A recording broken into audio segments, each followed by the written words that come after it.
তো জিয়ার তুমি আদর্শ লালন করো। জিয়া তো মানুষ মারা শেখায় নাই, কথা বলেন ঠিক কিনা? মুজিবের আদর্শ লালন করে, মুজিব মানুষ মারা শেখায় নাই।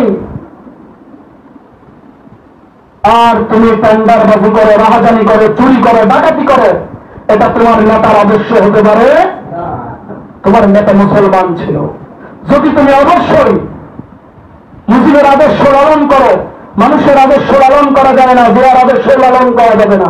তুমি আদর্শ যদি লালন করতে চাও তাহলে অবশ্যই মুহাম্মদ সাল্লাল্লাহু আলাইহি ওয়াসাল্লামের আদর্শই তোমাকে লালন করতে হবে। হ্যাঁ, একটি মানুষকে আপনি আইডল ভাবতে পারেন, মুজিবকে আইডল ভাবতে পারেন, জিয়াকে আইডল ভাবতে পারেন। জিয়া আপনাকে মানুষ মারা শেখায় নাই, মুজিব আপনাকে মানুষ মারা শেখায় নাই। কিন্তু বর্তমান যারা জিয়ার নাম শুনে জিয়ার নাম নিয়ে টান্ডারবাজি করবে, জিয়ার নাম নিয়ে গান্ডাবাজি করবে, এরা বুঝবেন এরা জিয়ার শত্রু, কথা বলেন ঠিক কিনা? এরা প্রেসিডেন্ট জিয়ার শত্রু।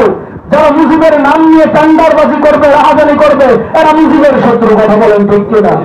সুতরাং যে দলের নাম হোক, সেটা জামাতের হোক, বিএনপির হোক আর চরমনের হোক, যারাই ধান্দাবাজি করবে, ইসলামের নাম নিয়েও কেউ যদি ধান্দাবাজি করে, এদেরও আপনারা মোকাবেলা করবেন ইনশাআল্লাহ।